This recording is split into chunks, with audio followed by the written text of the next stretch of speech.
2 साल से जांच करने के बाद ईडी के पास एक ही चीज़ नहीं थी, वो है कि एक और चार्जशीट। इस चार्जशीट में इन्होंने अरविंद केजरीवाल जी को और आम आदमी पार्टी को दोषी बनाया है। मैं आपको बता दूं कि पीएमएलए के स्पेशल कोर्ट ने अभी 20 जून को ही इन सारे पॉइंट्स को बड़े स्पष्ट तरीके से बता दिया था कि पहला, कोई एक चवन्नी की रिकवरी नहीं हुई है। ईडी मेलाफाइड इंटेंट से काम कर रही है।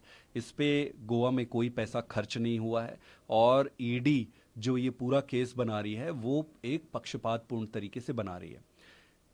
ना इसमें 100 करोड़ की बात है, ना 40 करोड़ की बात है, ना एक चवन्नी की बात है, ना इसमें अरविंद केजरीवाल का रोल है, ना पार्टी का कोई रोल है। जब कोई कोई क्राइम हुआ ही नहीं कहीं पर, तो फिर अक्यूज होने का कोई पॉइंट बनता नहीं है।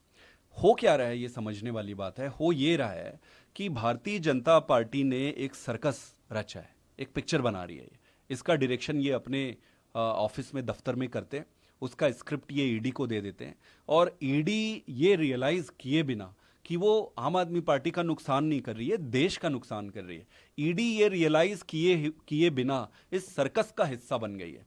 और आज ये जो चार्जशीट फाइल किए, कोर्ट ने ऑर्डर में बड़े स्पष्ट तरीके से पूरे देश के सामने और जनता के सामने है ये ऑर्डर। मैं चाहूंगा कि सभी इसको पढ़े। इसमें स्पष्ट तरीके से लिखा हुआ है कि कोई एक चवन्नी का कहीं पे कोई ईडी ने सबूत नहीं दिया है। और जब सबूत दिया नहीं है तो फिर आप कैसे किसी को गिरफ्तार कर सकते हो?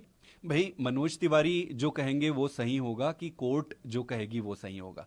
कोर्ट के ऑर्डर दुनिया के सामने है। कोर्ट अपने ऑर्डर में स्पष्ट ये करती है कि इस पे 1 रुपए का भी ईडी ने कोई सबूत नहीं दिया है। इस पे कहीं खर्च होना, कहीं कुछ होना, कहीं कोई सबूत नहीं है।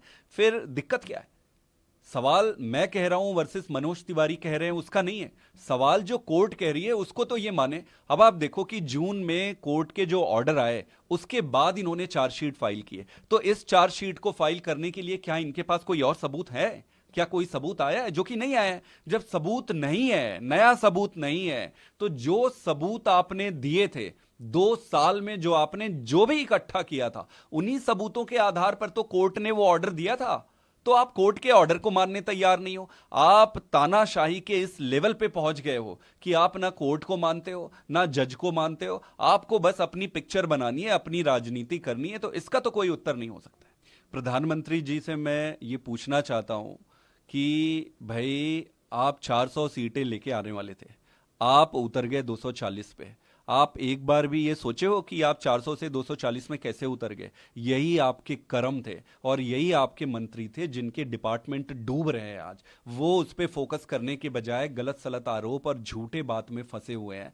आप दिल्ली को सफोकेट करने में, दिल्ली के काम रोकने में इन्होंने कोई कसर नहीं छोड़ी है। इनको लगता है कि कोई देख नहीं रहे, कोई देख नहीं रहे।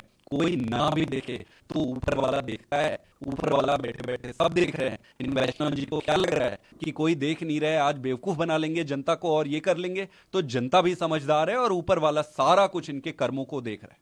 उस पर मैं यही कह सकता हूं कि बड़े ईमानदार व्यक्ति हैं, देश की सेवा के लिए राजनीति में आए थे।